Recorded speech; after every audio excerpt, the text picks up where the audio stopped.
Boa noite, sejam todos muito bem-vindos, muito bem-vindas. Estamos aguardando só um tempinho para os nossos colegas irem entrando na sala. Lembra de chamar o pessoal nos grupos, dizer que nossa palestra já vai começar. Já já a gente começa.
Oficialmente, boa noite a todas as pessoas aqui presentes.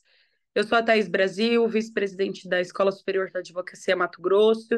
Quero dizer que, para mim e para toda a escola, assim como para a UAB, é uma honra inenarrável contar com a palestra das professoras, doutora Soraya e doutora Desirê, dizer que vocês foram corretamente divulgadas como as maiores autoridades do tema no Brasil. Eu, particularmente, sou uma grande admiradora, não só do trabalho de vocês, mas da luta pessoal que cada uma tem em nome de nossas pautas, não só da violência política de gênero, o que, obviamente, é uma infelicidade. Antes as pautas nossas fossem menores, né? Tivéssemos menos pautas de luta e de militância, mas é uma honra que a advocacia mato-grossense possa contar com os ensinamentos de vocês. Quero agradecer a presença de cada advogada e cada advogado aqui presente. Essa pauta que ela é extremamente cara para nós, mulheres advogadas, principalmente, e também, como muito bem lembrado antes mesmo do curso, essa pauta ela não é só importante à advocacia, não é só importante às mulheres advogadas, mas importante a toda e qualquer mulher e à sociedade como um todo. Quero aqui, em nome de todas as mulheres, cumprimentar a doutora Lívia Quintieri, nossa presidente da Comissão da Mulher Advogada, e em nome da presidente Gisela Cardoso, dar as boas-vindas a todas vocês. A presidente Gisela, infelizmente, tem uma pauta concomitante nesse momento e pediu para que eu estendesse o abraço e o agradecimento. Não mais, não mais me alongando, já passo a palavra para as nossas palestrantes, primeiramente a doutora Desirê e posteriormente a doutora Soraya, dizer às palestrantes que hoje nós estamos à disposição. E antes disso, só dizer que as perguntas serão bem-vindas ao final das duas palestras, que por questão de organização, nós pedimos para que as perguntas sejam feitas via microfone, se possível abrir a câmera, né, para a gente ficar mais próximo um pouquinho, e desejar uma boa palestra a todas e todos. Obrigada, Thaís. É um prazer estar aqui com vocês, mas a gente tinha combinado que a professora Soraya ia falar antes. Como é que fazemos, Soraya? Você começa? Peço desculpas, é isso mesmo. Como você achar melhor também. Também vai ser um privilégio te ouvir antes. Então, eu vou falar. Já que a Thaís Tá. resolveu passar para mim, eu vou falar para você. Desculpa. Eu vou tentar aqui trazer um slide para vocês que eu preparei, mas eu queria primeiro falar por que que eu estou aqui, né? Eu tive o prazer de estar num evento aí no Mato Grosso há um tempo, conheci a Thaís, e falado de participação política, de mulheres, de, enfim, né, de direito eleitoral. Gente, só vou preparar o tempo aqui, porque como a Soraya bem falou, a gente acha que vai falar pouco, quando a gente vai ver, a gente está falando a 1h40, né, que a nossa aula normalmente demora isso. Então, já deixei para 15 minutos aqui para eu tentar me manter num tempo que permita que vocês perguntem, enfim, que mesmo eu aí tenha essa honra de poder dialogar com a professora Soraya depois da fala dela. Então, vou me aproveitar também para isso. Eu tenho estudado direito eleitoral desde que eu entrei no TRE, eu fui servidora do TRE durante 14 anos, né, de 95 até 2008, e tenho estudado isso e me dedicado, inclusive, a dar aula de direito eleitoral desde 2020. Desde 2008 para cá, logo que eu saí do TRE, eu virei professora de dedicação exclusiva. Então, eu só faço isso. Eu dou aula de direito eleitoral e eu escrevo sobre isso. Em 2015, eu e um grupo de mulheres criamos o Política por e para Mulheres, onde a gente começou também a dar cursos para que as mulheres se sentissem à vontade de participar na política. Enfim, várias circunstâncias levaram a isso. E, mais do que isso, vou contar para vocês que em 2022 eu fui candidata. E aí, a pesquisadora, a professora, virou o objeto do estudo. Isso fez com que eu tivesse mais sensibilidade para algumas coisas, tanto que neste momento, então, exatamente neste momento, eu estou reescrevendo uma parte da minha tese de doutorado, que é sobre princípios constitucionais eleitorais, revendo a minha avaliação do princípio do impacto do princípio da igualdade exigido pela Constituição nas eleições. Então, eu descobri, depois de ir à luta, de sair pedir voto, que eram muito modestas as afirmações que eu fazia na tese de doutorado que eu defendi em 2010. Então, vai ter uma nova tese sobre isso, né? Eu estou contando para todo mundo, sabe, professora Soraya, porque é aquele constrangimento autoimposto, como quando as pessoas param de comer doce, ou de fumar, ou de beber café, porque daí todo mundo constrange, pergunta como é que está a tese, eu me forço a escrever. Né? Então, mas ela já está delineada, agora estou começando a escrever, estou lendo coisas diferentes, porque eu vou contar para vocês, eu dou aula desde 2020. Eu me filiei a um partido político em 2021. Passei toda a minha juventude e o começo da minha vida adulta trabalhando na autoridade eleitoral, então eu não podia me filiar a partido político. Estudava muito partido político, mas não tinha uma vivência dentro de partido político. E vou contar para vocês que em reuniões, principalmente em reuniões ampliadas, onde havia pessoas não só de um partido político, mas de vários partidos políticos, eu comecei a estranhar a minha própria voz. Porque, obviamente, a maioria das pessoas que formam esses partidos são pessoas que formam também os parlamentos, que formam os secretariados, que formam o poder judiciário. E eu saí de uma das reuniões pensando que eu precisava urgentemente contratar uma fonoaudióloga para melhorar minha voz, porque minha voz não era forte o bastante, porque minha voz não era clara o bastante, porque eu não sabia me expressar bem. Pensem, eu toda desconstruidona, desde 2015, falando sobre mulheres na política, falando dessa síndrome que nós temos, inclusive no mundo corporativo, que se uma grande empresa anuncia uma vaga para quem está dentro da empresa já, né, para uma diretoria, e diz que você precisa ter 10 requisitos, Se um homem tem 4 requisitos, ele se apresenta. Se uma mulher não tem os 10, e às vezes mesmo tendo os 10, ela não se apresenta. Isso tem um estudo da Jennifer Lawless que vai comparar empresas no mundo inteiro. Então, não é uma intuição minha que eu estou trazendo para vocês. São estudos no mundo corporativo que depois a gente foi ver que também se aplicam no mundo político. Eu já sabia de tudo isso, mas quando eu estava na reunião daquela frente partidária, eu caí nessa. Falei, eu não estou preparada para isso, eu preciso me preparar. Eu preciso ir para uma fonoaudióloga, eu preciso fazer curso de oratória.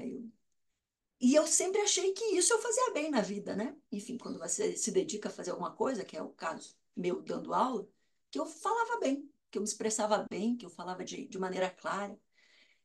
E demorou para mim um tempo para eu perceber que aquilo que estava sendo feito comigo, sobre mim, o que estava sendo aplicado sobre mim, era, na verdade, uma mensagem de que eu não estava no meu lugar, de que ali não era o lugar para pessoas como eu.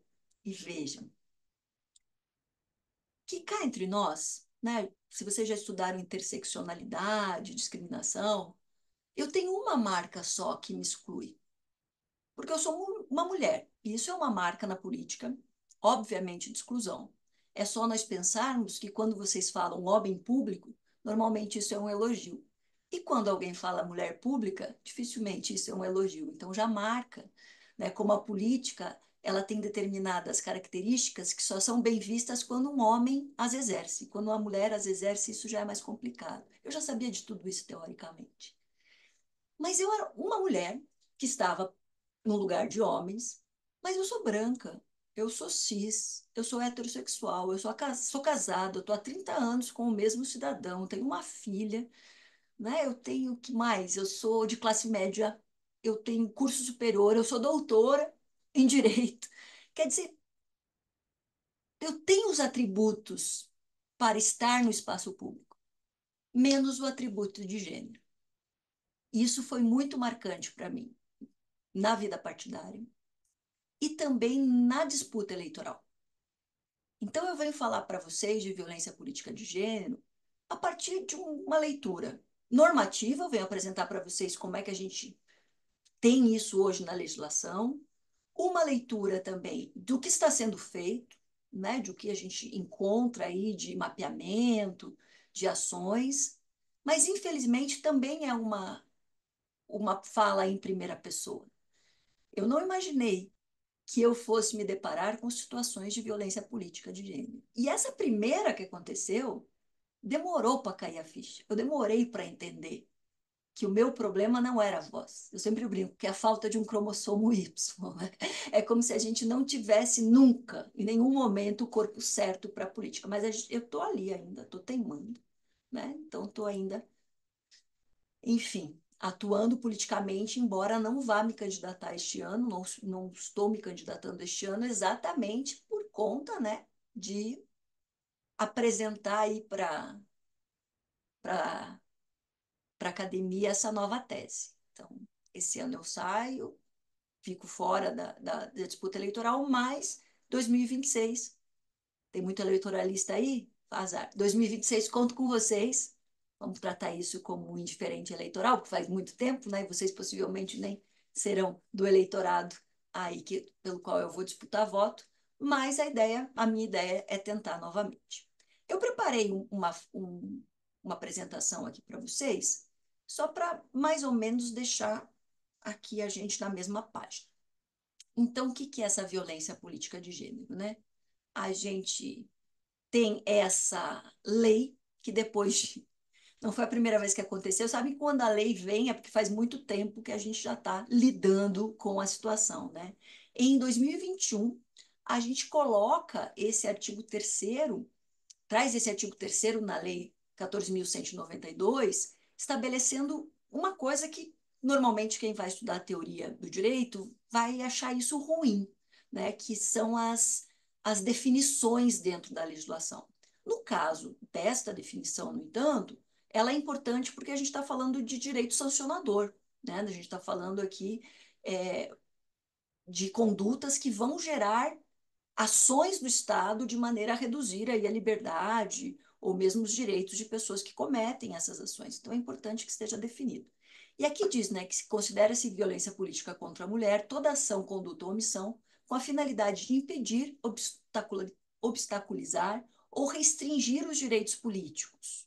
Então, a gente não está falando só de quem está disputando a eleição, nós não estamos falando só de quem está exercendo o mandato, mas a gente está falando também de algo que a gente quase não estuda, que são os direitos fundamentais das pessoas filiadas a partidos políticos. Então, dentro dos partidos políticos, e a gente está no início da campanha, e a gente sabe que alguns partidos não distribuíram recursos igualmente em relação aos gêneros, a gente vai ter esse recorte de raça também, e isso vai mostrar para a gente como a gente vai ter essa definição aqui na lei.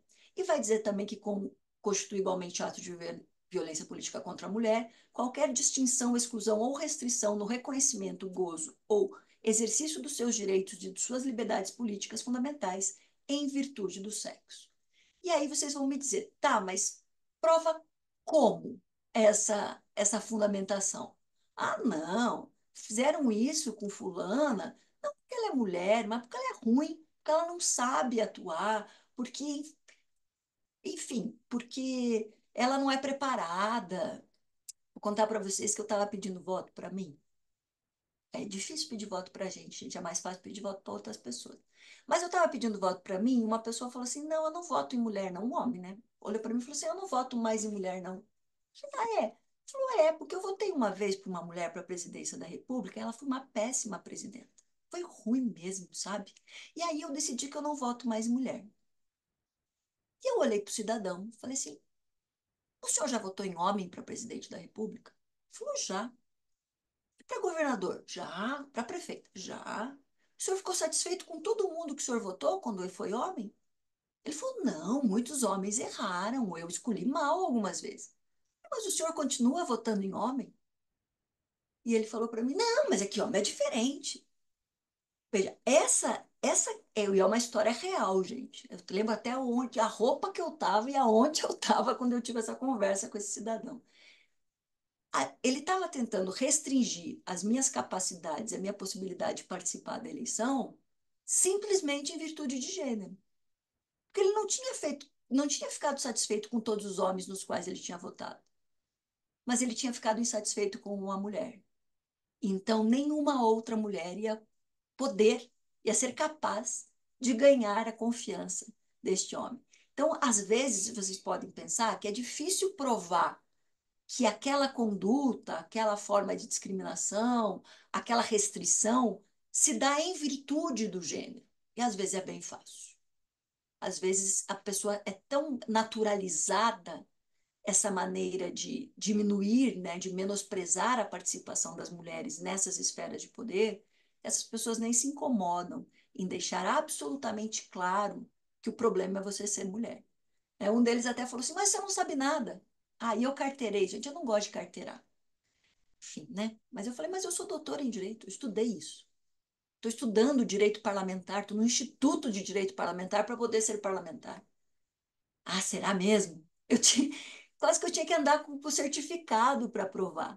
Sendo que outras pessoas, outros homens pediam voto e ninguém se incomodava em pedir as credenciais dessas pessoas. Enfim. Nós também, por meio dessa lei, a gente foi colocar um dispositivo no Código Eleitoral, que vai trazer um crime.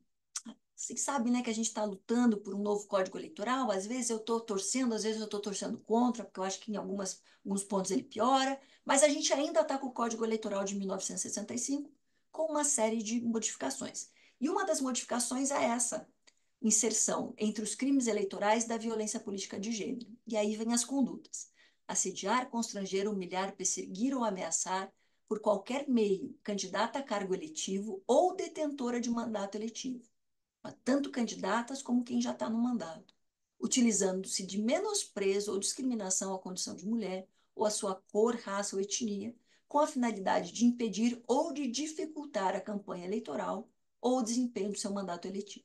Reclusão de 1 a 4 anos e multa, que a gente sabe, isso daqui vai ser transformado, né, em penas alternativas, e também um parágrafo único prevendo causas especiais de aumento da pena, de 1/3 se o crime é cometido contra a mulher gestante maior de 60 anos e também mulher com deficiência. Então, a gente vai ver como isso vai acabar sendo criminalizado aí na nossa legislação hoje em dia. Isso é crime, mas a gente vai ver que poucas respostas têm sido dadas ainda pelo nosso sistema de aplicação do direito. A gente não tem visto, não é que não aconteça, tá, gente? A gente não tem visto boas respostas em relação a isso. Mas o que eu trouxe para vocês? Eu trouxe alguns números.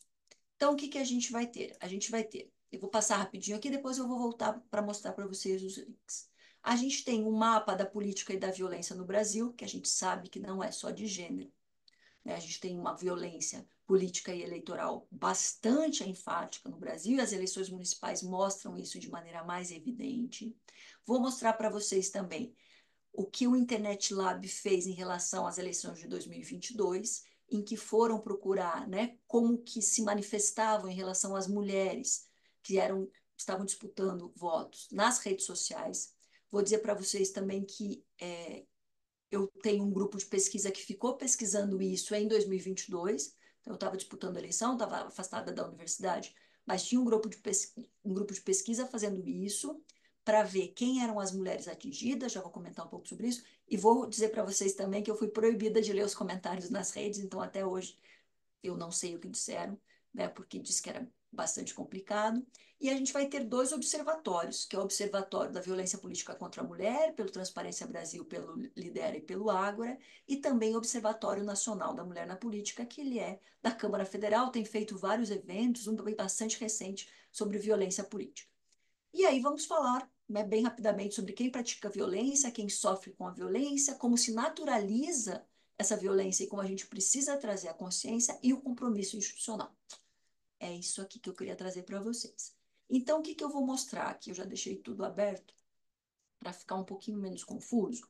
Então, aqui a gente tem o mapa da violência política e eleitoral. Vejam que esses casos vão até março de 2023, então a gente não pega esse ciclo eleitoral ainda, mas nós vamos ter bastante casos aí em estados mais populosos, como São Paulo, e a gente vai falar inclusive de homicídios aqui. Falei para vocês que não é só violência de gênero, né? Mas homicídio de familiares, etc. E se a gente for para o Mato Grosso, vocês vão ver que também a gente vai ter alguns casos em 2019, muitos casos nas eleições municipais de 2020, 2021, 13 casos, 16 em 2022, 3, porque é só até março de 2023. Vamos ver, esperar que isso tenha sido resolvido e a gente não tenha casos agora em 2024, embora eu ache pouco provável.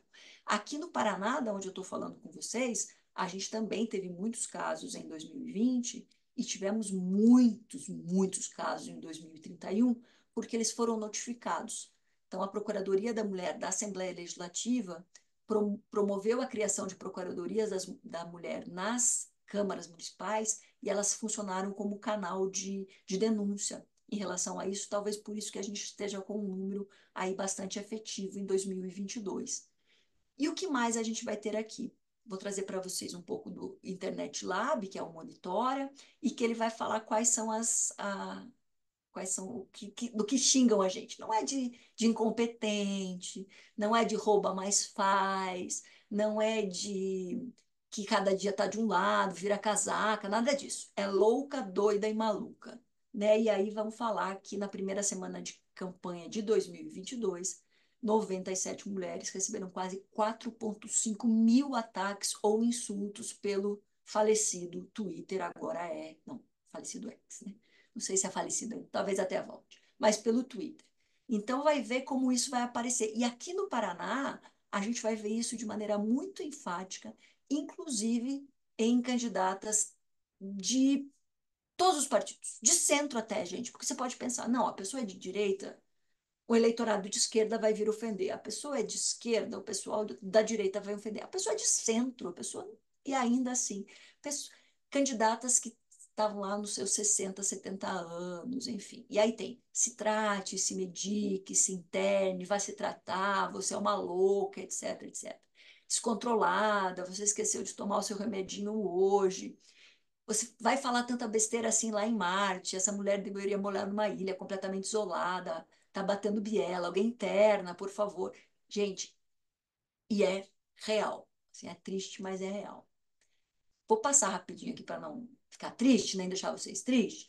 Aqui é o da transparência eleitoral. Tem o Lidera, tem o Ágora, tem as cartilhas. Se vocês estão aí acompanhando alguma candidata, algum partido político, seria interessante levar essas cartilhas e também os relatórios de 2021, 2020, 2021, 2022, 2023. E aqui você pode também ver os eixos de pesquisa, etc. E por último, o que eu queria mostrar para vocês é o Observatório Nacional da Mulher na Política, lá da Câmara, que vai trazer painéis, vai trazer atuação e também vai ter aqui, como eu disse para vocês, um seminário sobre a necessidade desse combate à violência política contra as mulheres. O que eu quero terminar falando para vocês aqui antes da gente ouvir a professora Soraya?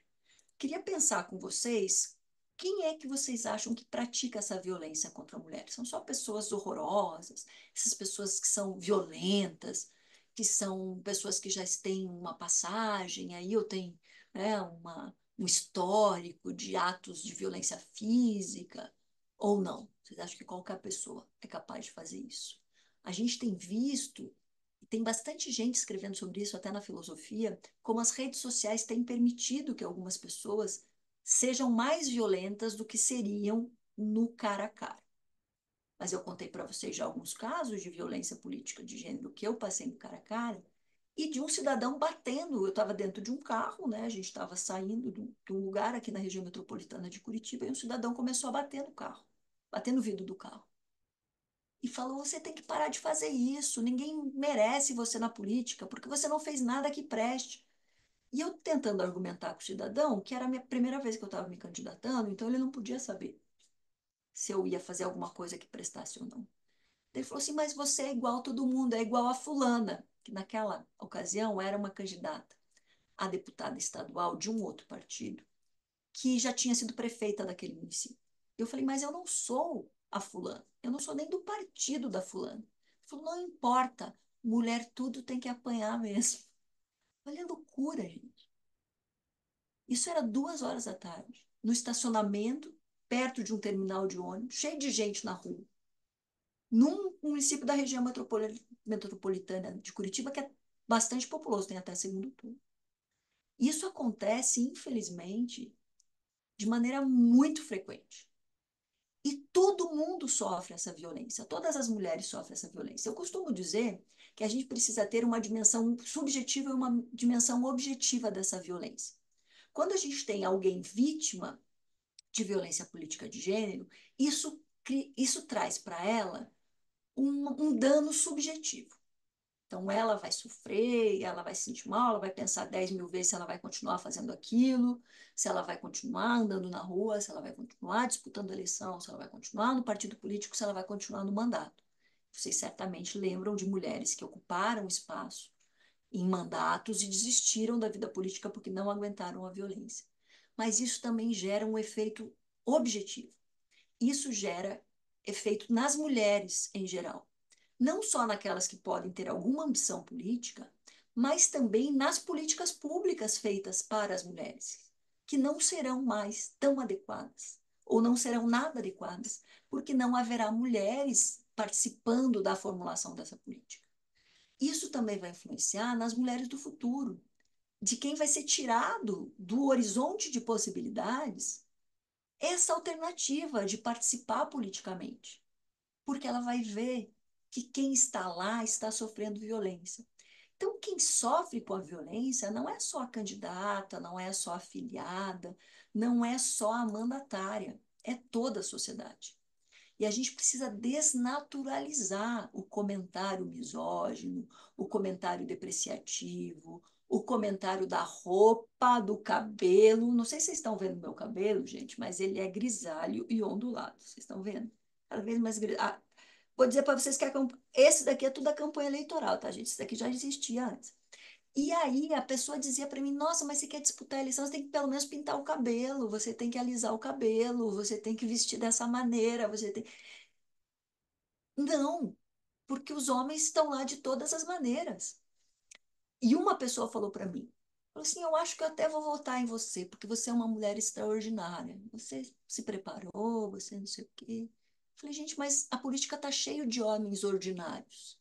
A gente tem que naturalizar que existam mulheres de diversos níveis educacionais, diversas ideologias, diversas propostas, diversos preparos ali, porque os homens estão assim.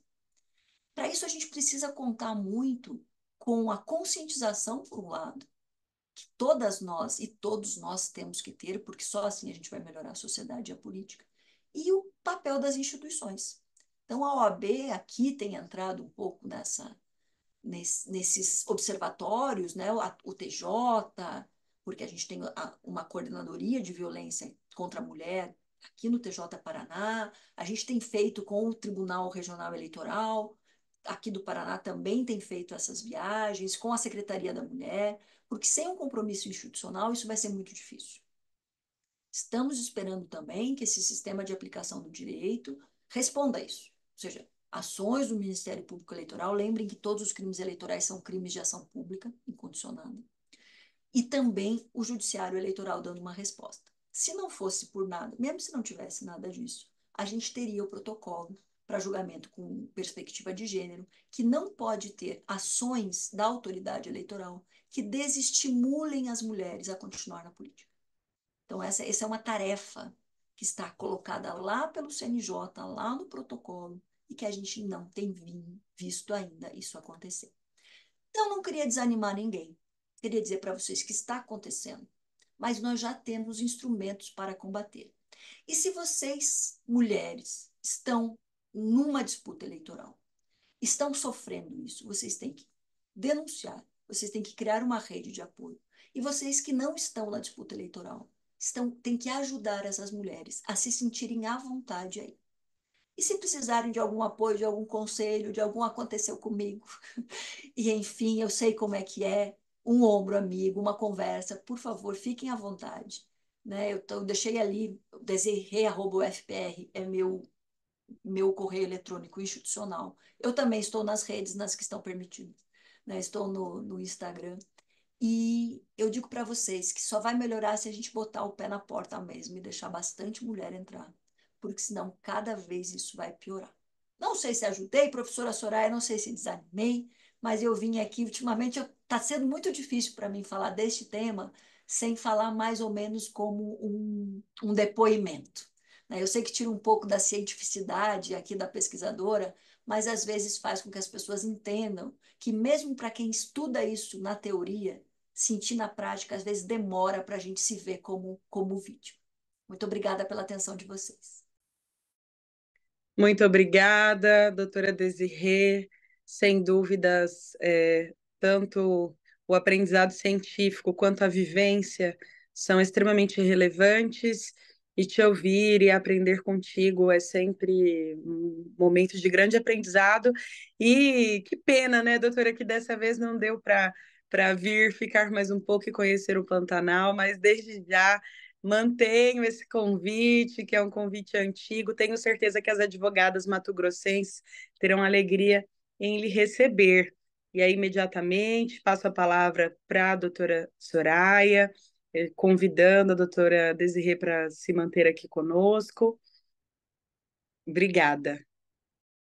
Bom, então, boa noite a todas, boa noite a todos, muito especialmente boa noite, doutora Thais, que representa nesse nosso ato aqui a OAB Mato Grosso. É muito, muito importante mesmo eventos como esse e possibilidades de diálogo, como muito bem disse a professora Eneida, como esse, para que nós possamos também compartilhar experiências. E aí eu começo já agradecendo a fala da professora Eneida por tudo, mas especialmente pela parte final e pela parte inicial, eu vou destacar as duas, porque ambas correlacionam-se com a perspectiva epistemológica com a qual eu trabalho. Eu trabalho com uma perspectiva epistemológica de que as nossas experiências enquanto mulheres, elas fazem com que nós transformemos aquilo que é a prática na teoria, e da teoria nós voltamos à prática. Isso não tem Não tem nenhum segredo desde o final do século XIX, mas para nós mulheres isso é muito caro. Então, eu acho que é muito importante, primeiro, dizer que o relato o seu relato e o relato da experiência vivida, ele é fundamental e ele é o nosso motor. E eu digo que começo praticamente todos os meus livros, desde mestrado, doutorado, pós-doutorado, todos eles dizendo que eu estou tomada por indignações, por inconformidades e por desassossegos. Aliás, mais recentemente eu tenho citado muitas vezes Saramago, dizendo que Saramago, em determinado momento, ele diz: eu passei a vida indignado. E quando eu morrer, eu quero que escrevam na minha lápide: é que jaz José Saramago indignado. Primeiro, por estar morto. E segundo, por não ter conseguido dar conta das injustiças de que se vive nessa terra. E eu sou uma pessoa profundamente indignada, e a indignação, ela não se transforma em algo que seja negativo, mas pelo contrário, ela é força motriz de produção de conhecimento. Então, em cada momento e em cada etapa da vida, e agora a senhora está numa etapa da vida de reescrever a tese de doutorado, e eu te confesso que, para mim, isso é um desafio que eu nem imaginava que existia, porque escrever a tese de doutorado já é um desafio tamanho, então não imaginei que isso pudesse acontecer. Se está ali trazendo também essa motivação que vem dessas indignações, dessas inconformidades, desses desassossegos. E aí eu parto para dizer que, para mim, é absolutamente científico. Não existe acientificidade nenhuma na, na não, na, no compartilhamento das experiências e de fazer as experiências o nosso conhecimento.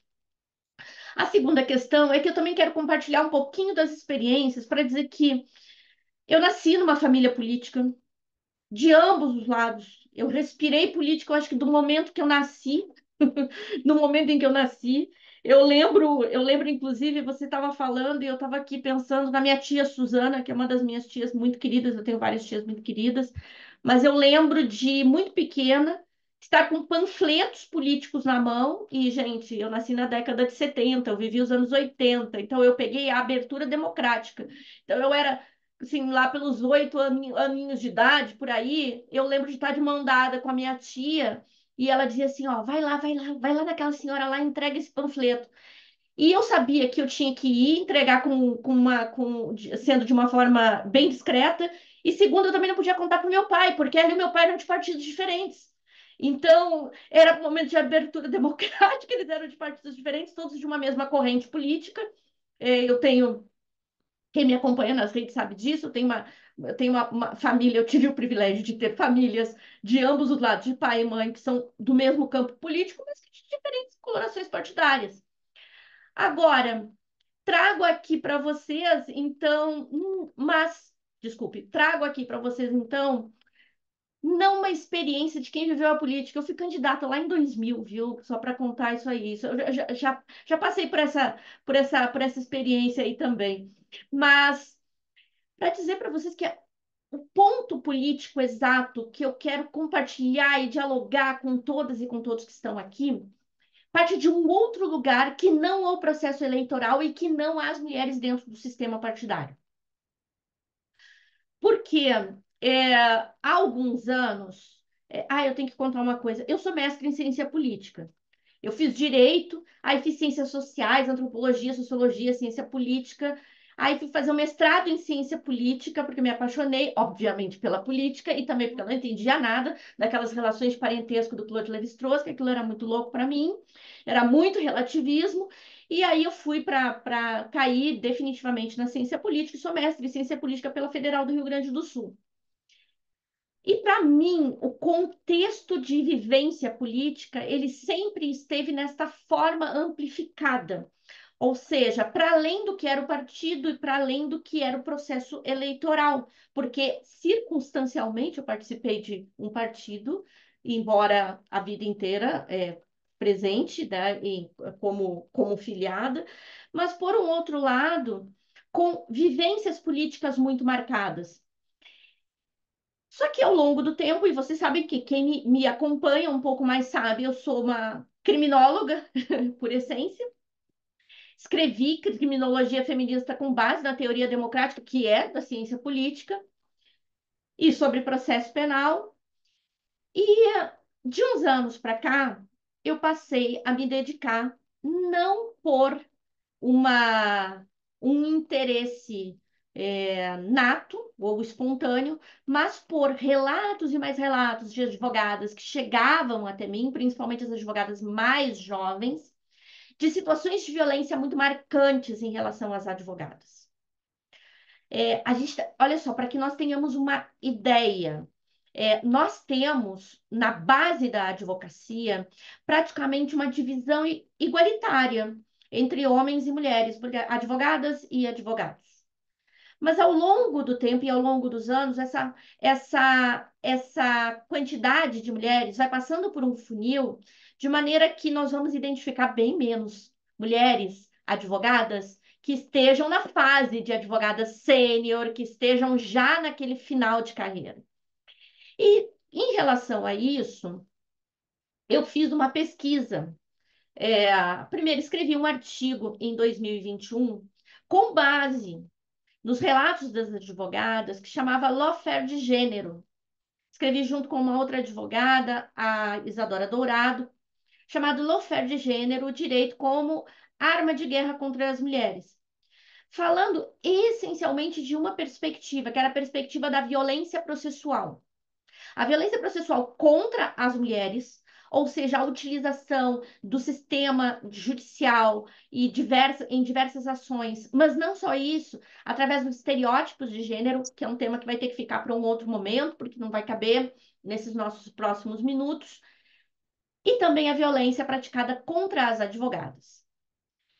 Essa expressão, então, lawfare de gênero, criada por mim, criada pela Isadora Dourado, ela deu vazão para que eu propusesse e coordenasse uma pesquisa nacional, lawfare de gênero, as perspectivas de construção de um protocolo para julgamento sob a perspectiva de gênero nos processos disciplinares dos tribunais de ética da OAB.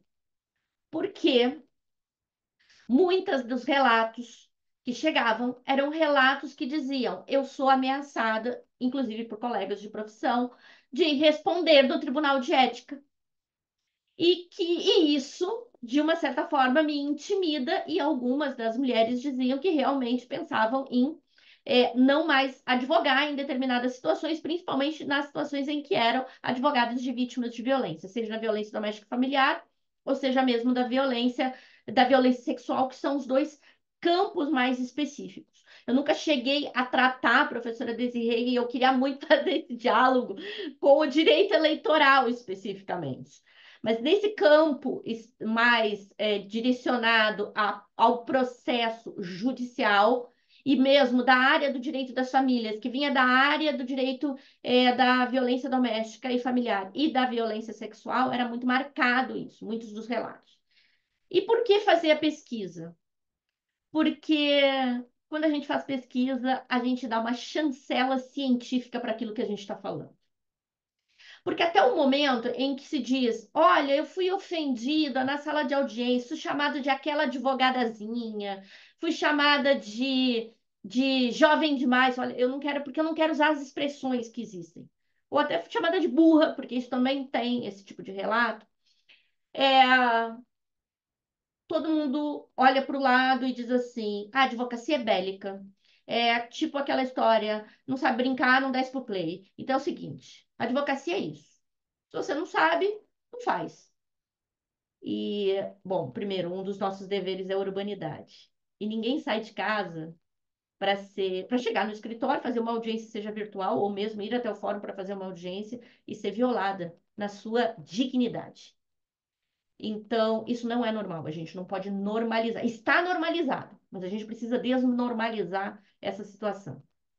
Pois bem, a pesquisa mostrou que nós temos um índice de 40%, mais de 40% das advogadas que já pensaram em desistir da advocacia em função da violência. Isso é muito sério, isso é muito grave. Nós temos um índice de mais de 60% que falam que as violências praticadas são violências praticadas pelos próprios colegas de profissão na ex-adversa. Isso é muito sério.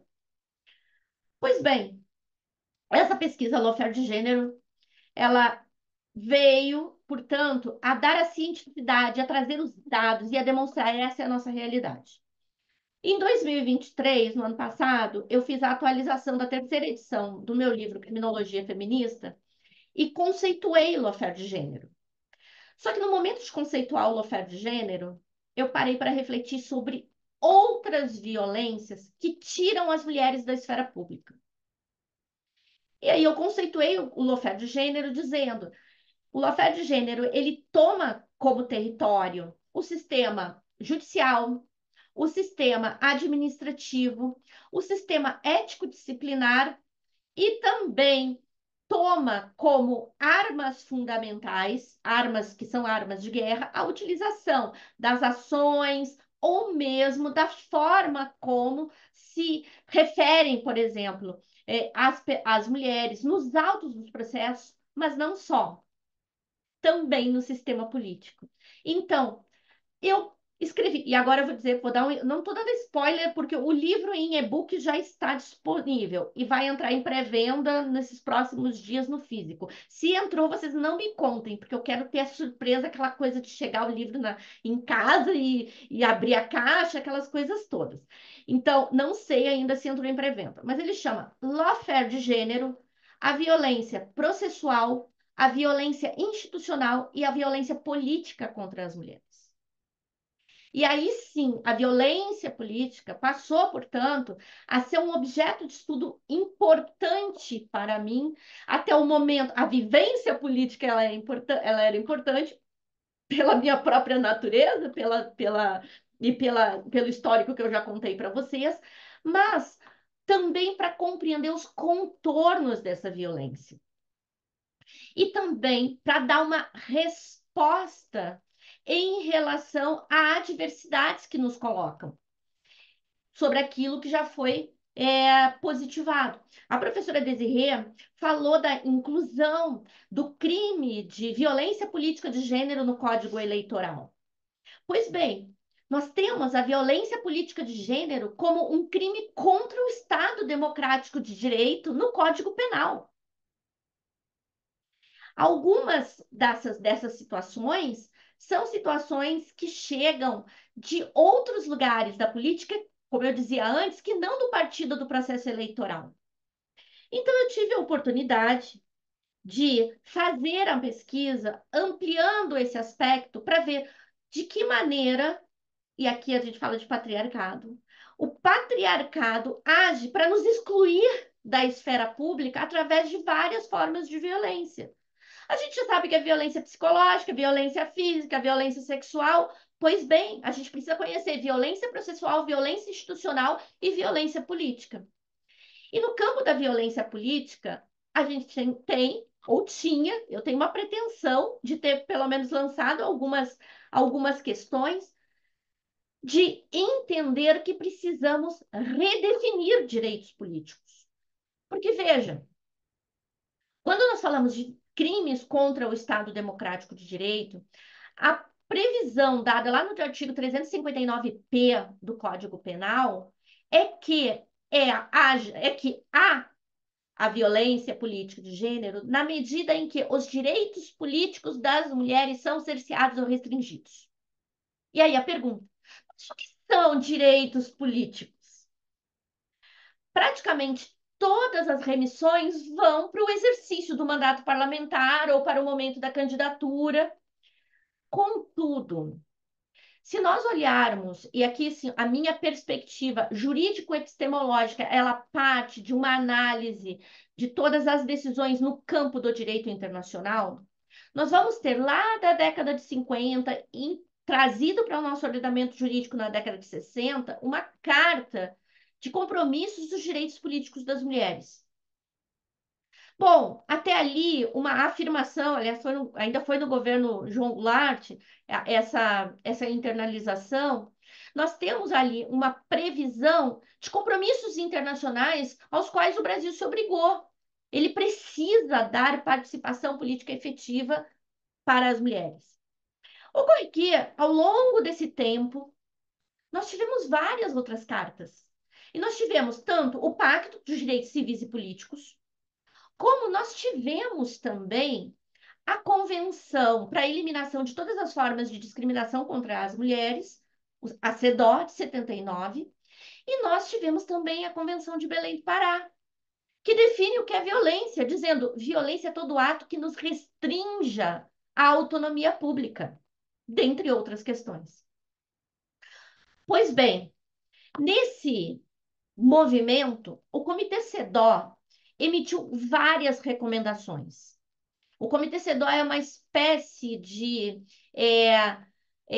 emissor de opiniões abalizadas por expertas que compõem o Comitê CEDAW, e nós tivemos aqui um dos nomes mais relevantes, a professora doutora Silvia Pimentel, como representante nossa brasileira no Comitê CEDAW durante muitos anos, e que trazem as recomendações, que são praticamente as interpretações dos dispositivos da própria convenção,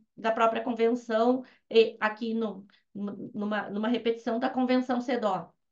Pois bem, uma delas é a convenção número 20, desculpe, é a recomendação número 23. E nessa recomendação se diz que a atividade política, ela não pode ser compreendida nesses parâmetros que estão dentro do sistema eleitoral, ou só compreendida, melhor dizendo, dentro desses parâmetros do sistema eleitoral e partidário. Nós fazemos política, e a política quando nós estamos na associação de bairro. Nós fazemos política quando nós estamos dentro da OAB. Nós fazemos política quando nós estamos em qualquer esfera de discussão de questões que dizem respeito à nossa comunidade, do local, do regional até o nacional. Bom, isso tem implicações. De maneira que, aí sim, eu acabei escrevendo um parecer, e que está praticamente reproduzido nesse livro, sobre a violência política e o crime de violência política do artigo 359-P em relação a outras mulheres que estão, por exemplo, nos tribunais. Quando uma mulher disputa um cargo dentro de um tribunal, isso aqui é um exemplo, né, hipotético, disputa um cargo e ela enfrenta situações como essas, muito semelhantes a essas que a professora Desirê citou. De maneira que ela diz assim, ó, quero ser presidente de tribunal, não. E quantas presidentas de tribunal vocês conhecem? Ou quantas presidentas de OAB? Vocês têm o privilégio de ter uma mulher no Mato Grosso? Quantas presidentas de OAB nós conhecemos? Hoje nós só temos 5 no sistema OAB. E quantas mulheres disseram assim, não, eu não quero, porque eu vou ter que passar por tudo isso que a professora Desirê falou, mas um campo de atividade política que é um outro. Nesse sentido, a minha motivação, e agora eu vou aqui já vou encerrando, né, e trazendo as considerações finais, é que nós, tanto por uma questão interna nossa, de proteção à nossa atividade política, precisamos nos preparar com um discurso muito afinado em termos tanto do direito interno quanto do direito internacional, para dizer que aquilo que ocorre no nosso cotidiano pode ser violência política, sim. E se é violência política que nos restrinja, portanto, a participação em qualquer esfera, isso é um crime contra o Estado Democrático de Direito. Ah, professora, mas muito difícil que o Ministério Público entenda uma... É verdade. É muito difícil, porque o Ministério Público faz uma série de contagens a respeito de violência política, e normalmente no período eleitoral. Ele não faz essas considerações. Eu já tive essa oportunidade de fazer esse diálogo com representantes da PGR. Não, mas isso aqui pode ser outra coisa, mas não é violência política de gênero, porque ela toma um caráter muito forte. Existe democracia sem participação política das mulheres? Não, eu acabei de dizer, a Carta de Direitos Políticos, a Convenção de Belém do Pará, a Convenção do Sistema OEA para a eliminação de todas as formas de discriminação contra a mulher, o Pacto de Direitos Civis e Políticos e a Constituição brasileira dizem que não existe democracia sem mulheres na política. E mulheres da política, mulheres nos partidos, mulheres no parlamento, são mulheres na política, são mulheres no parlamento, são mulheres no executivo, mas são mulheres também dentro do sistema OAB, dentro das estruturas do Poder Judiciário, dentro das estruturas do próprio Ministério Público, nas associações de bairro, como eu disse, em todos os lugares. Todos os lugares precisam estar completados, porque incompletos até que isso se dê, pela presença de mulheres. E é isso que garante a democracia. Eu tenho uma perspectiva de democracia, uma discussão conceitual de que democracia é um processo, democracia não é nunca nada acabado. Mas nesse processo que a gente está vivendo, nós já poderíamos estar num estágio muito mais avançado de discussão a respeito dos direitos das mulheres em todas as órbitas. Então, eu acredito, e agora aqui, para arrematar mesmo, é que nós, precisamos nos preparar para esse embate. E nos preparar para esse embate significa ter o conhecimento a respeito desses instrumentos internacionais e das formas de acioná-lo e de correlacionar com esta terminologia democracia, só para deixar dessa forma, com seus mais diversos conceitos, para fazer o convencimento seja dos órgãos do Ministério Público, ou até mesmo, algumas vezes, de nós próprias acionarmos, quando o Ministério Público se queda inerte, para usar uma expressão bem juridiquês, quando ele se queda inerte, e aí a ação pública pode ser a ação pública subsidiária, pode ser a ação privada subsidiária da pública. Então, eu acho que existe aqui uma defesa, na minha perspectiva, dentro desse nosso diálogo, uma defesa nossa, na verdade de vocês, porque eu estou fora do sistema OAB. Nesse ponto eu me coloco como pesquisadora, eu gosto de olhar de fora e ver como as coisas se encaixam, mas de quem está dentro do sistema, mas também na defesa das suas clientes, que são as clientes que vão chegar, seja no momento eleitoral, da disputa partidária, e de outras que estão em outros lugares e que precisam também ter a dimensão de que muitas vezes o que a gente está olhando ali, de repente, pô, isso aqui é até um assédio, nossa, isso aqui é até é uma ameaça.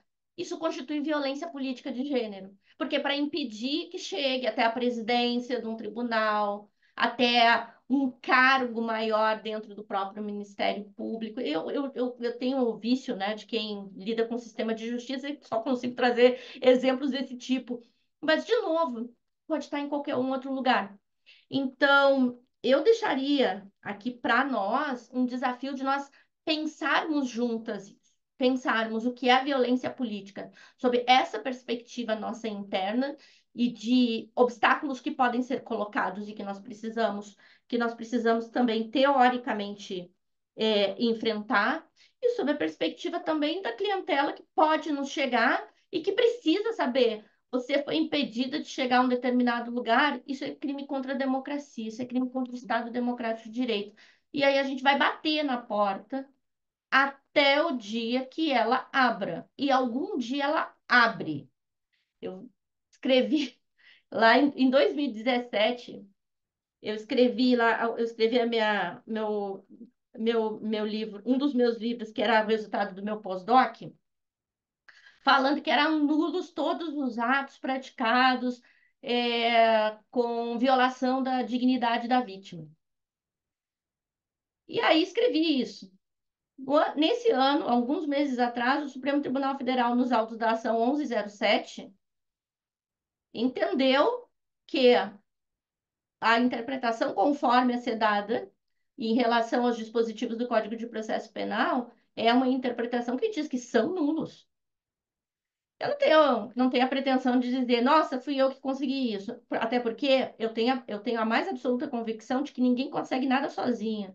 Se eu estou aqui hoje falando com vocês da forma como eu estou falando, é porque muitas outras me antecederam e quebraram muitas vidraças, muitas ações foram tomadas para que eu chegasse até aqui. Mas, por um outro lado, é para dizer que a gente vai, em algum momento a gente encontra repercussão. E na hora que a gente encontra repercussão, o que a gente faz? A gente amplia. Então, eu acho que esse é o nosso ponto fundamental e de encerramento aqui, minha querida Thaís Brasil. Já te agradecendo o convite e essa oportunidade de falar um pouquinho sobre algo que eu sei muito pouco diante aqui da professora Eneida, mas que é muito mais em termos de perspectivas do que a gente pode fazer como advogadas. Muito obrigada, doutora Soraya. É, eu quero dizer que não existe espaço algum, em oportunidade alguma, que vocês possam dizer que sabem pouco sobre assuntos relacionados às mulheres, né? Muito obrigada pela exímia aula, pelas exímias palestras, não só, né, do aprendizado, da vivência de vocês, que de fato é muito rica, mas também, né, da pesquisa, né, da perspectiva científica que cada uma, como doutora, como professora, muito bem nos traz. Só pedir para a Maria da ESA abrir o chat, acho que já está aberto, dizer que está aberto para perguntas, pedir novamente para que as perguntas sejam feitas via microfone ou vídeo, e aqui na figura de mediadora, se me permitem, é claro que o assunto é sobre violência política de gênero, mas linkando um pouco com o curso que nós tivemos na sexta-feira, inclusive, eu queria perguntar à doutora Soraya mais especificamente, mas a doutora Desirê também, se puder contribuir. Eu ando observando aqui, especificamente na minha experiência, como o que seria, né, o lawfare de gênero, a utilização dos processos, principalmente nas áreas de família, como meio de violência contra as mães, principalmente, né? E a minha dúvida, professora Soraya, diante da oportunidade de estar aqui dialogando diretamente contigo, é, eu entendo nos meus estudos, inclusive do seu próprio material, que o lawfare de gênero não é pontual, né? Não seria algo necessariamente específico, pontual ou de uma única ocasião. Mas como fica esse norte para que a gente consiga balizar o que seria? Eu acho que é muito parecido com a ideia do assédio moral, né? São quantas violências que essa mulher precisa sofrer para que seja lawfare de gênero, e quando ainda não for lawfare de gênero, a gente pode trabalhar com uma perspectiva de violência processual, por exemplo, isso seja no ambiente político ou não, né? Pode ser uma candidata sendo processada, uma mãe, uma mulher, uma trabalhadora, enfim. Enquanto advogada, eu estou tendo muitas indignações em relação ao processo como instrumento de violência contra a mulher. Não necessariamente com termos violentos na petição, o que costuma ser, mas essa linha tênue entre o direito de poder processar, de poder buscar o judiciário para satisfazer o seu direito, e da utilização do processo como meio violentador. O que a gente pode usar como norte é o número, é o modo, é o que seria, de forma mais nítida, essa violência processual, seja para a perspectiva eleitoral, seja para as atuações em outras áreas, porque me parece muito difícil de demonstrar que não é um processo comum, né? Ainda que exista ali a maquiagem de uma motivação específica, alguns casos são nítidos de que, novamente, o judiciário está sendo utilizado como instrumento persecutório, como instrumento de ameaça, de violência contra essa mulher.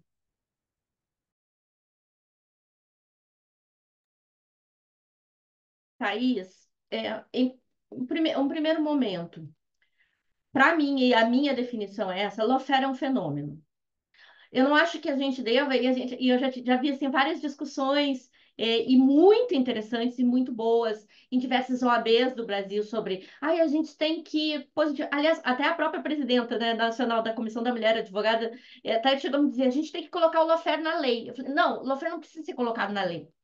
O lawfare é um fenômeno, você tem que compreender esse fenômeno dizendo: existem territórios que são transformados em territórios de guerra, o sistema político é um, o sistema ético-disciplinar é outro, o sistema judiciário é outro, o sistema administrativo é outro, e que isso se materializa através de ações concretas de violência de gênero, de violência institucional e de violência política.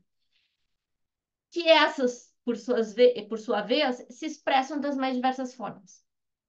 Vou dizer o seguinte: eu acabei de escrever um parecer sobre isso num processo que pediram para que eu me manifestasse, a respeito de como se criou uma desigualdade, ou a pergunta era: existe violência processual de gênero?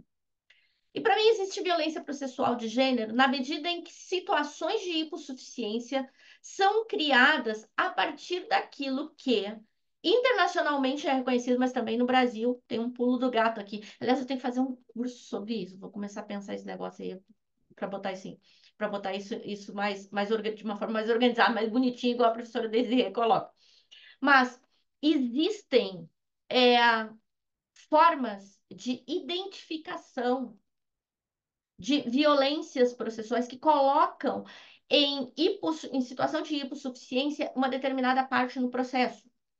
E que isso tem substrato tanto naquilo que vem da normatividade internacional. Nós temos duas recomendações do Comitê CEDAW, uma a 33 e a 35, que fala que estereótipos de gênero constituem fator para decisões que são decisões em processos que são injustos e parciais. A gente tem decisão nesse sentido. E isso decorre tanto da convenção e isso decorre também da compreensão de violência que nós temos do sistema interamericano do que é a violência contra a mulher. O segundo aspecto é porque a decisão, e eu escrevi isso no parecer, a decisão da DPF 1107, ela, se não se aplica diretamente para outras áreas, até porque o debate que foi levado ao Supremo Tribunal Federal diz respeito à ação criminal, e isso tem um problema também, é porque, na verdade, a consulta nunca foi feita a nós, mulheres, de uma forma geral, porque foi feita pela Procuradoria-Geral da República. Porque se tivesse consultado o movimento de mulheres e as advogadas, teria sabido que as violências processuais e as nulidades, elas também têm que estar no campo do direito das famílias, por exemplo, enfim. Isso é toda uma crítica. Escrevi uns 3, 4 parágrafos lá só reclamando disso no livro.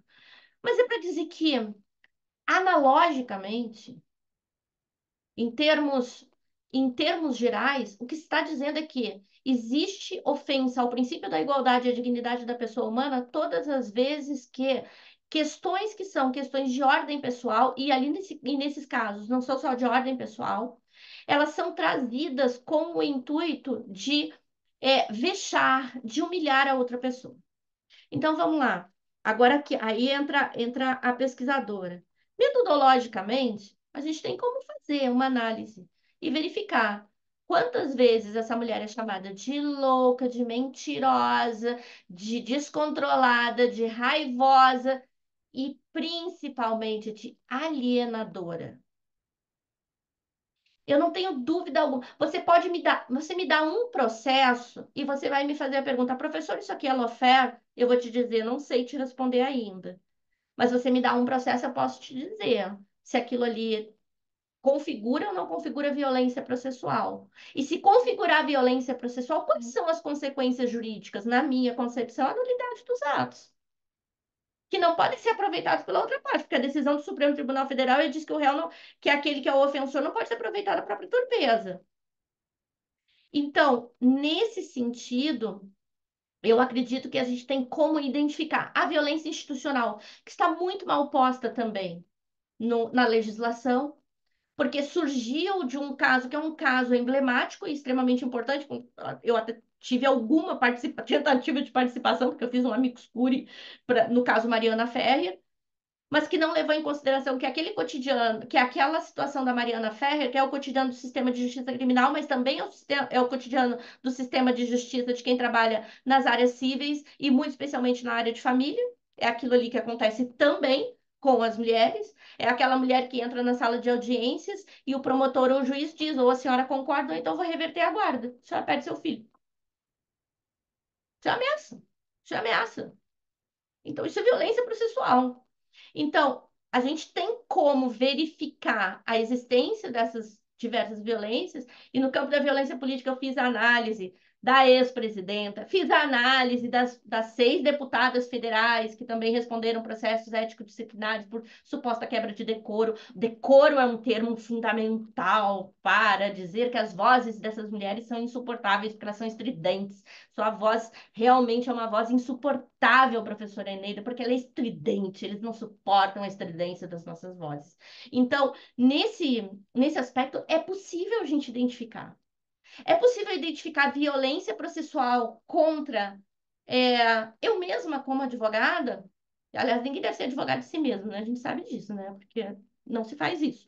Mas eu consigo identificar, e foi isso até que eu cheguei a comentar com a Cris. Eu disse: o assédio que está posto na nossa lei hoje, ele é o suficiente para que a gente compreenda como violência processual contra os advogados. São quaisquer ações que busquem, por meio da discriminação, nos diminuir, nos humilhar, nos fazer sentir que não podemos estar ali naquele espaço público de exercício da nossa atividade profissional.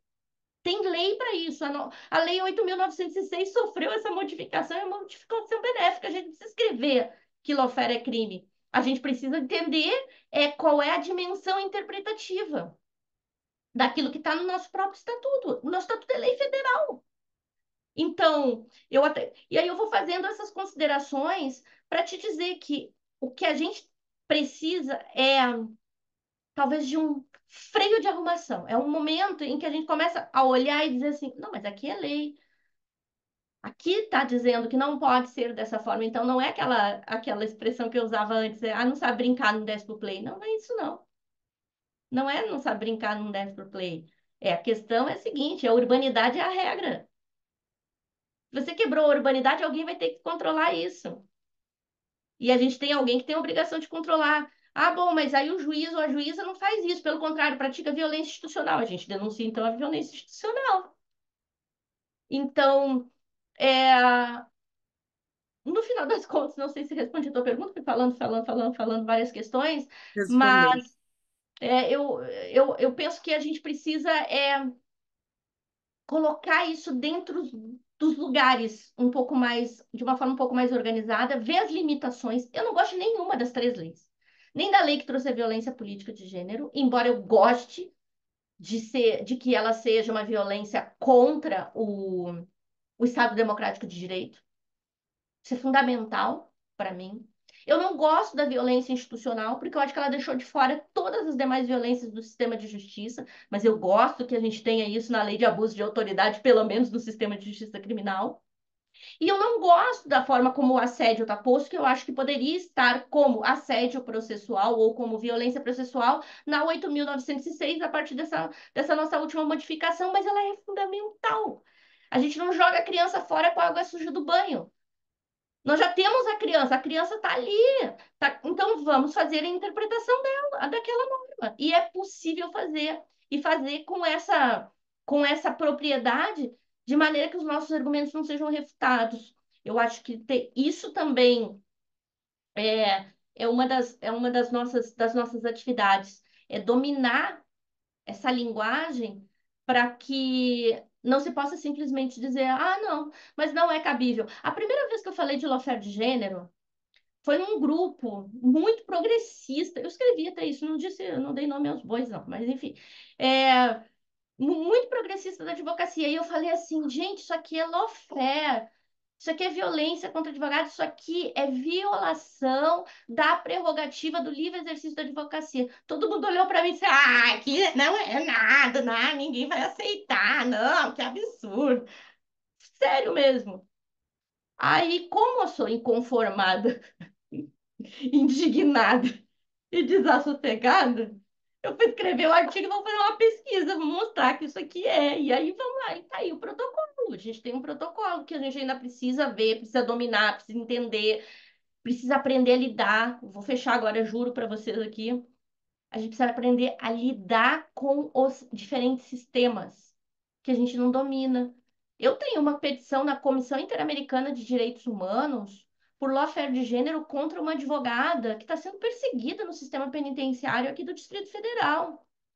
Uma jovem advogada com 13 processos no Tribunal de Ética e Disciplina da OAB, porque ela ousou pedir o protocolo, o prontuário de atendimento médico dos clientes dela no sistema penitenciário. Aí passaram a perseguir. Isso é lawfare do sistema, do Estado brasileiro contra, em relação a ela.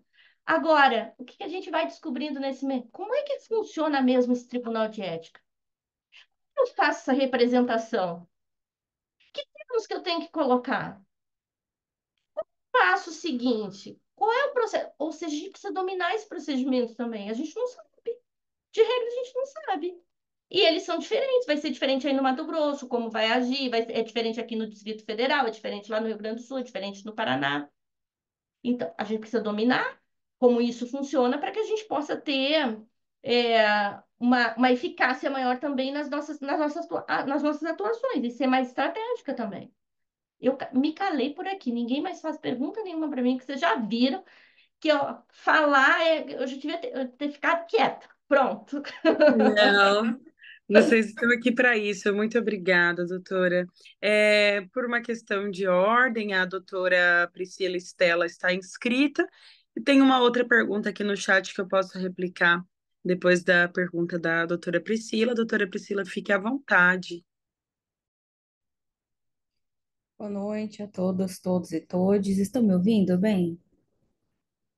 Eu vou ficar com a câmera Sim. fechada, porque na verdade o computador onde eu tô, ele tá com a câmera fechada. Me desculpem, professoras, porque eu acho que é bom a gente ter o feedback, né, quando a gente tá vendo as pessoas.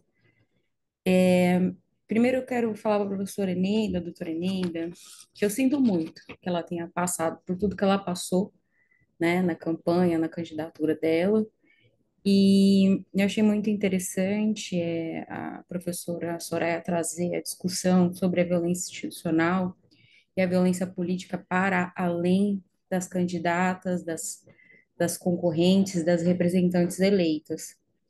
Eu desenvolvo uma pesquisa de mestrado na Universidade Federal de Mato Grosso e no final do ano passado nós tivemos a oportunidade de realizar o primeiro encontro mato-grossense sobre violência política de gênero. E o resultado foi incrivelmente surpreendente. Tivemos 12 relatos de 3 mulheres que tinham sido candidatas e tinham sido eleitas e que sofreram absurdos de violência, inclusive uma delas passou por 2 processos de cassação, encontra-se cassada, mas contra-se candidata à reeleição. Outras 2 também que sofreram no mesmo sentido de violência política, não só de gênero, mas de raça, também estão candidatas à reeleição. Eu acho que é um dado muito importante, porque a intenção dos atores, né, das agressoras e agressores, porque não são só homens que praticam, são pessoas de todos os gêneros, é de que essas mulheres deixem de participar desses espaços.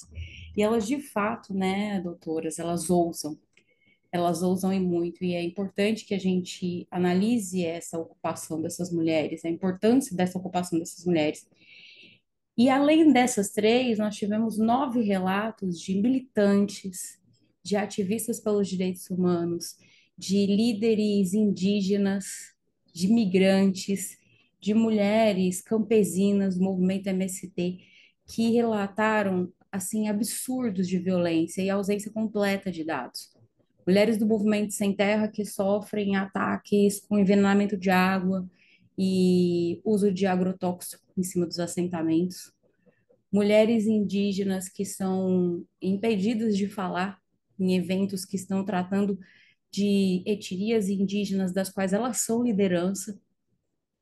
Nós tivemos mulheres de movimentos de mulheres que foram perseguidas por polícia. Então, nesse primeiro momento da nossa pesquisa, a gente conseguiu identificar que as mulheres do estado de Mato Grosso, que ousam ocupar os espaços políticos de poder e decisão, elas, infelizmente, elas sofrem violência não só de seus pares nos mandatos, mas também do próprio Estado, que está militarizado. A gente vive num Estado que é um Estado que foi colonizado. Então, a gente tem um processo histórico no Mato Grosso de colonização, de ocupação, de expropriação.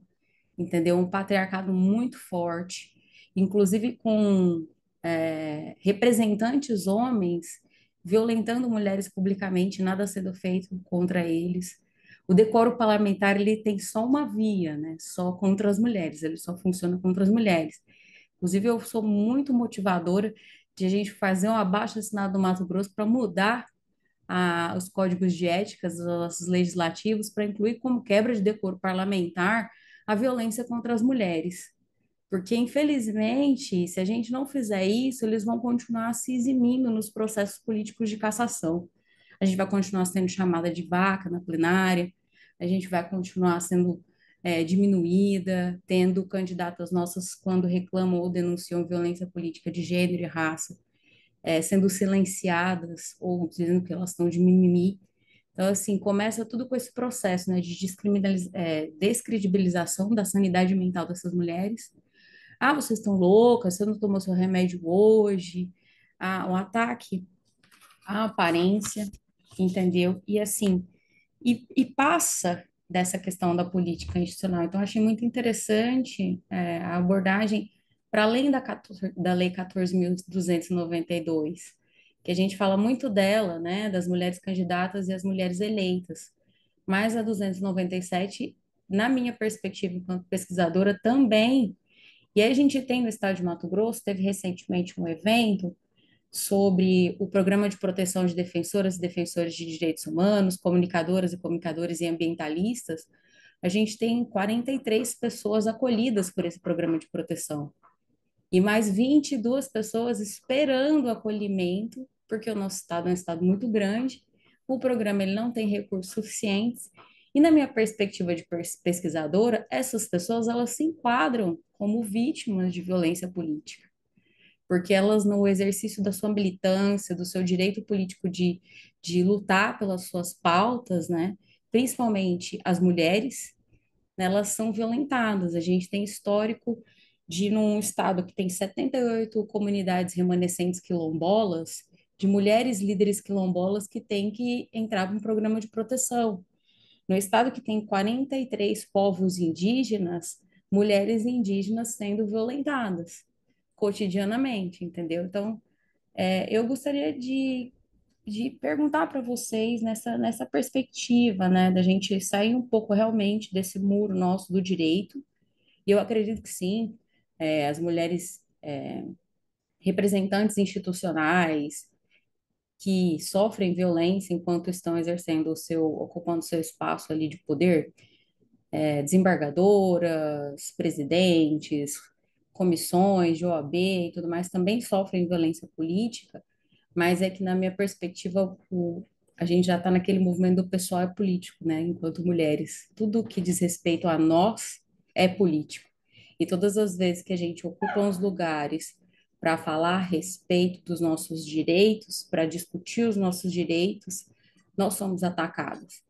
Então, assim, se vocês entendem que a violência política ela deve passar desses lugares do institucional, né, para a política informal, aquela política que a mulher faz no dia a dia, a mulher representante de bairro, a mulher do movimento coletivo de mulheres, a mulher mãe. Essa semana nós tivemos os fóruns da permanência materna nas instituições superiores de ensino.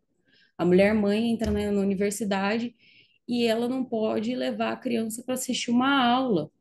Recentemente, uma universidade particular aqui de Cuiabá, uma faculdade particular, expulsou uma estudante que estava com o filho em sala de aula, entendeu? Então, assim, são várias essas coisas que nos atravessam no nosso dia a dia que eu acho que ele acaba, talvez eu estou um pouco implicada ou contaminada com a minha pesquisa, eu acho que já tudo é político. Eu acho que a gente tinha que dar um jeito de colocar tudo isso nessa caixinha da violência. Mas também o que acontece, nós não temos nenhum caso, nenhuma atuação. O Ministério Público Federal não atua, apesar disso, entendeu? A gente não tem a Polícia Federal atuante, a gente não tem essas investigações. E agora que eu estou vendo na OAB, parabéns hoje a OAB Mato Grosso por estar fazendo essa discussão sobre violência política de gênero num período eleitoral, mas ainda não há uma discussão ampla para que a gente possa falar sobre isso. Obrigada, muito boa noite para vocês.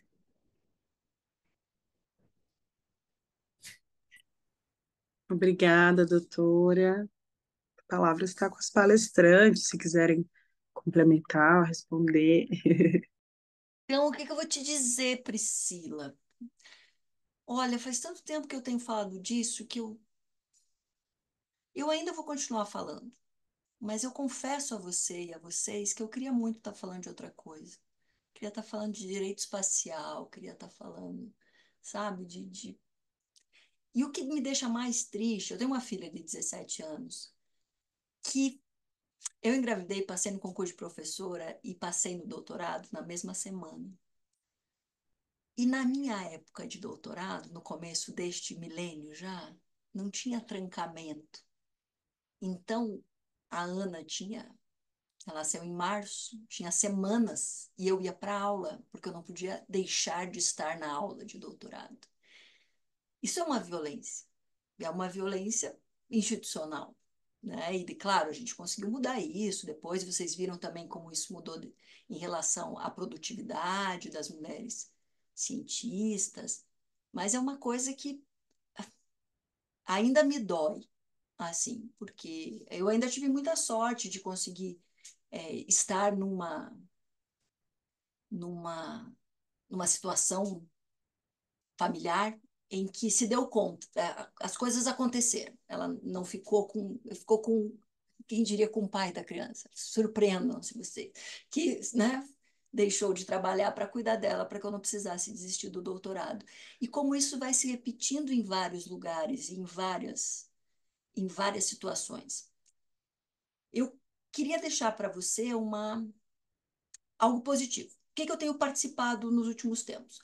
De repente se descobriu que ainda existe coronelismo eleitoral. E aí a gente está vendo, quem diria que numa situação de uma sociedade desigual, em que tem gente que tem muito dinheiro, tem gente que tem pouco dinheiro, gente que tem muito dinheiro pode ameaçar aquela pessoa que tem pouco dinheiro com emprego, com o que seja, para aquela pessoa votar em favor daquela candidatura que a pessoa que tem mais dinheiro. Vejam que a gente precisa de algumas descobertas, né, de repente. E aí a gente teve um envolvimento institucional grande.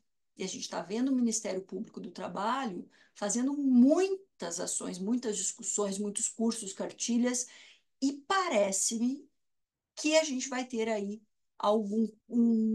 uma cooperação institucional, inclusive com as autoridades eleitorais, para tentar fazer com que a liberdade de voto seja assegurada. Isso me deu esperança, às vezes a gente pensa too late, too little, né? Too little, too late, mas está mexendo a engrenagem. Está mexendo a engrenagem, né? A gente escreve sobre isso desde 1920, né? Quase 100 anos depois, fala assim, nossa, continua acontecendo. E o pior, gente, com o Estado fornecendo as informações. Porque se vocês entrarem hoje no site do Divulga Candi, vocês vão saber quem está doando para determinadas candidaturas. O nome inteiro da pessoa.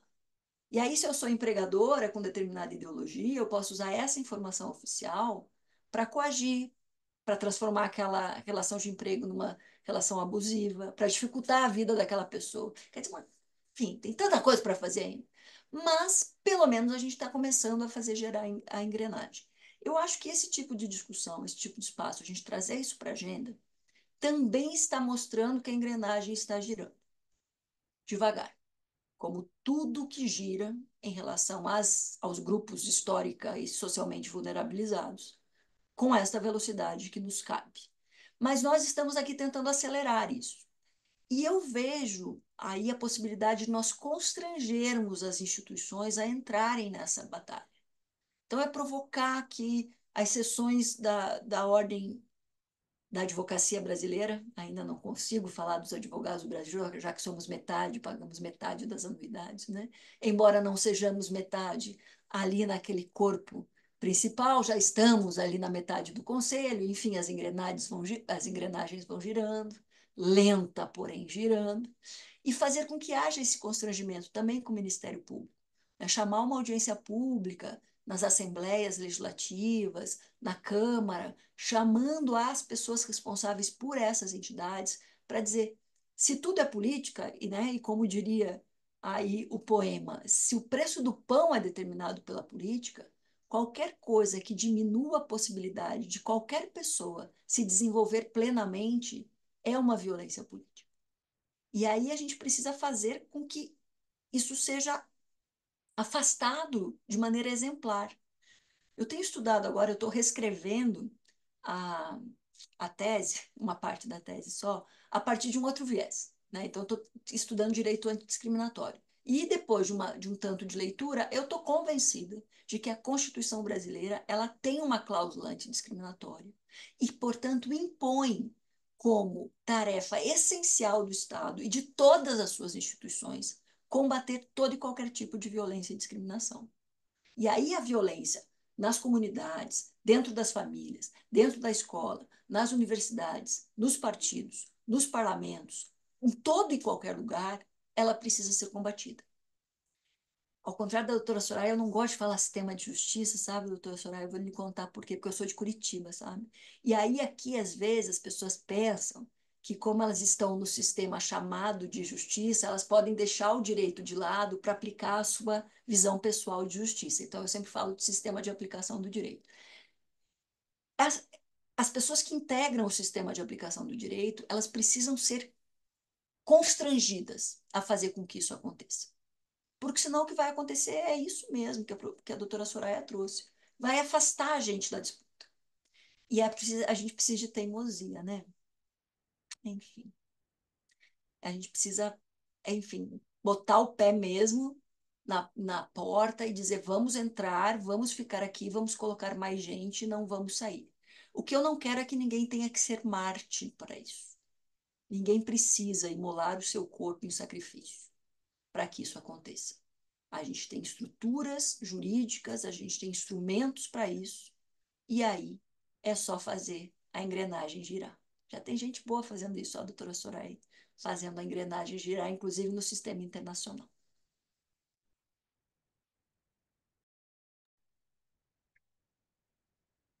Obrigada, doutora. Desculpa, doutora Soraya, não a ouvi. Não, não, perfeita, perfeita. Eu tava só Bom, entendendo. temos uma última pergunta, que é uma pergunta feita pela doutora Débora. Ela questionou aqui no chat se a violência contra a mulher pode partir de outra mulher que detém função política e hierárquica superior.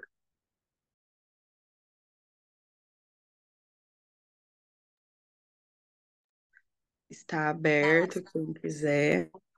Eu vou dizer, pode. Infelizmente acontece. Porque a consciência de gênero não vem no pacote, né? Não vem com o nascimento. Às vezes as pessoas demoram para se reconhecer como vítimas da violência e acabam reproduzindo essa violência, inclusive com pessoas que formam aí o seu grupo político. Vou contar mais uma história para vocês, eu confesso que é a última. Teve um debate aqui para o Senado, super divertido. Eu falei que se fosse debate, sempre eu ia disputar toda a eleição, porque eu achei muito bacana. Até porque eu fui inocente, né? Quando eu decidi sair candidata, eu marquei conversas com 80 pessoas especialistas em suas áreas, que me doaram uma, duas, às vezes até 4 horas, para que eu entendesse qualquer coisa sobre o Estado. Então, me reuni com dirigente da Polícia Militar, com gente que lidava com contratos administrativos, com gente do meio ambiente, enfim, como se isso fosse fazer a diferença. Para mim fez, eu cresci muito na campanha. Mas, enfim, nós estávamos no debate, eu estava super preparada para o debate, achei que isso faria diferença. Saí do debate, fui aqui num lugar chamado Bar Palácio, aqui em Curitiba, que é um lugar que fica aberto até mais tarde, que é o único lugar que tem comida e que mulheres são tratadas como pessoas e não como objetos. Tem outros lugares abertos também de madrugada que tem comida, mas enfim, muitas vezes nós estamos ali como outro tipo, né, de objeto e não de sujeito. Daí fui lá e de repente entrou uma outra candidatura, uma mulher também. Sozinha, eu ainda com gente para fazer a resenha, né, do debate, a adrenalina lá em cima. E ela chega para mim e fala assim: "Oh, Desirê, pois é, você recebeu recurso para a campanha?" Eu falei: recebi, você pode ver lá no TSE, recebi o que tinha sido combinado. Ela falou: "Pois é, eu não recebi ainda." Falei, nossa, mas então você precisa fazer alguma coisa, você precisa provocar aí o partido a fazer essa distribuição, porque já está rolando a campanha é muito curta, piscou, acabou a campanha. Falei assim, e outra coisa, né? Mulher, eles devem estar segurando aí para os homens, já deve ter passado. Não, não é porque eu sou mulher, não. Falei, não é? Daí ela falou, não. Daí eu falei, as candidaturas ao Senado dos outros estados que são homens já receberam? Já, nós temos um grupo. Ninguém está reclamando, não, só eu e outra mulher. Falei, mas não é por causa que é mulher. Não, não é não. Falei, tem de coincidência, então.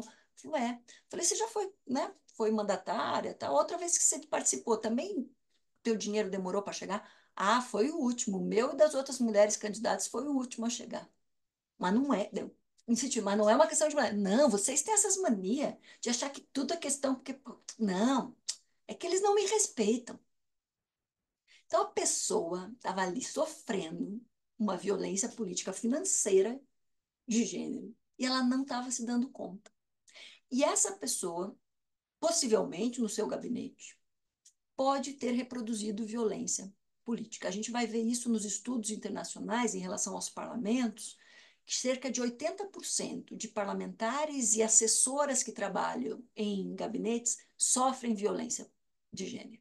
E isso inclui também quem pratica a violência não são apenas homens. As mulheres também vão praticar. E no caso da nossa legislação, elas estão obviamente incluídas como aí quem pode praticar, infelizmente, esse tipo de violência. Mas eu me arriscando aí com o pessoal do penal aqui, eu que sou, falo aqui de direito parlamentar, direito eleitoral e direito constitucional.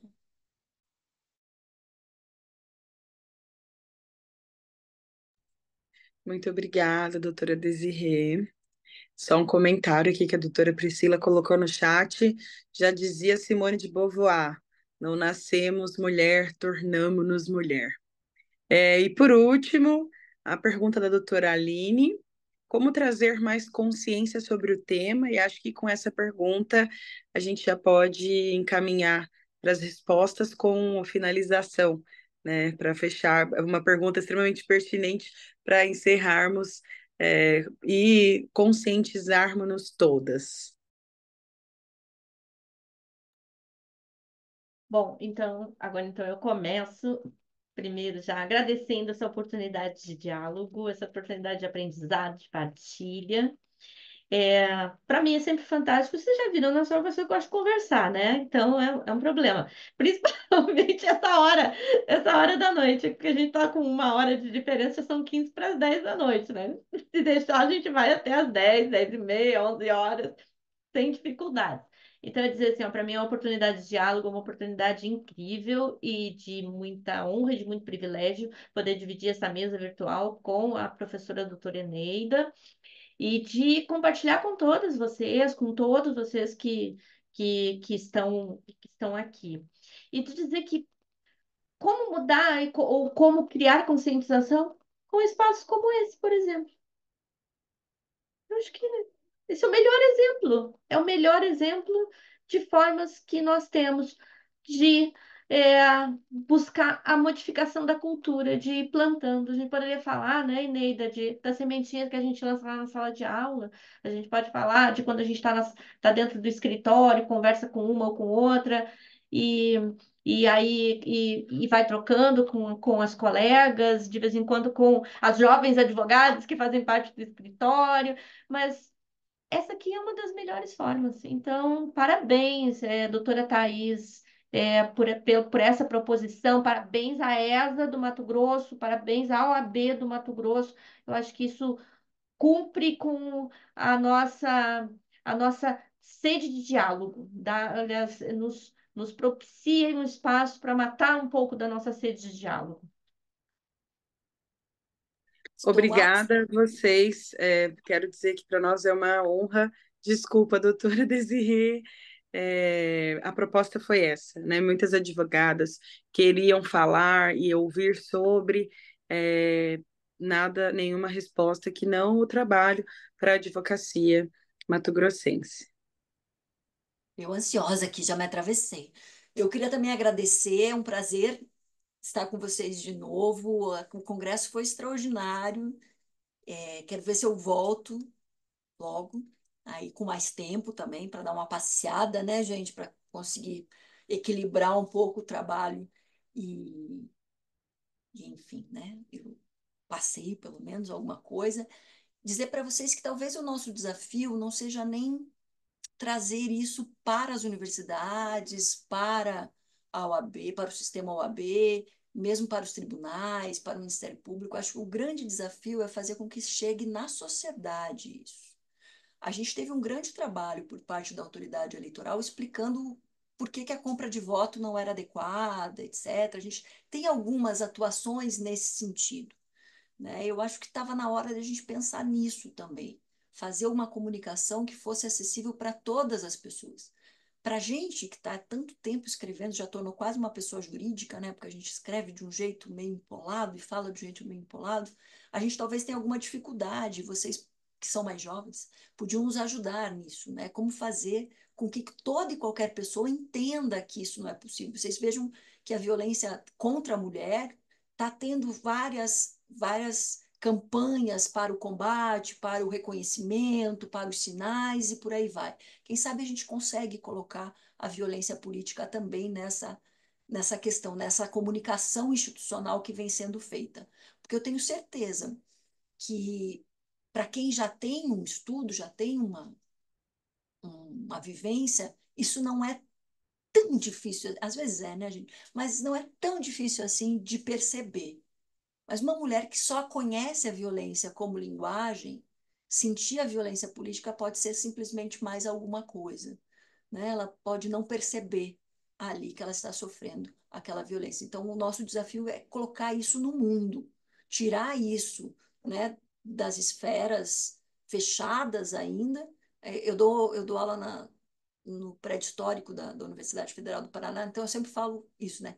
Ir para além das colunas, né? A gente tem que escapar das colunas para que qualquer pessoa entenda isso e defenda-se também e ajude a defender as outras pessoas. Eu acho que isso que a gente tem que fazer. E cada vez que a OAB chamar a gente para falar, a gente vai falar. A gente quer falar de outra coisa, a gente quer falar de infraestrutura, a gente quer falar de transporte, a gente quer falar, né, enfim, de uma educação diferente, de uma educação mais inclusiva.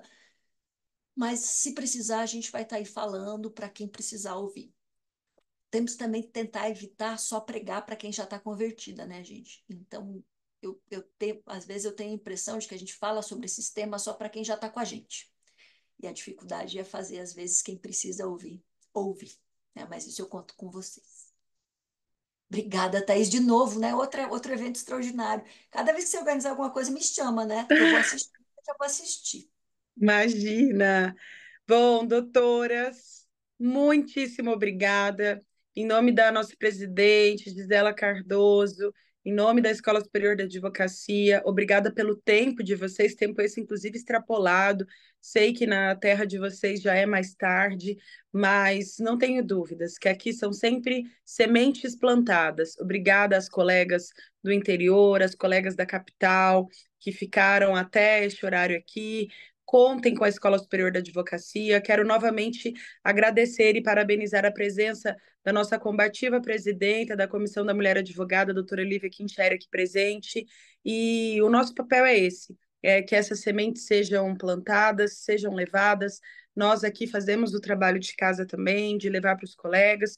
E também temos presença de advogados homens aqui presentes, que levem, né, para os grupos, para os outros colegas homens advogados, não advogados.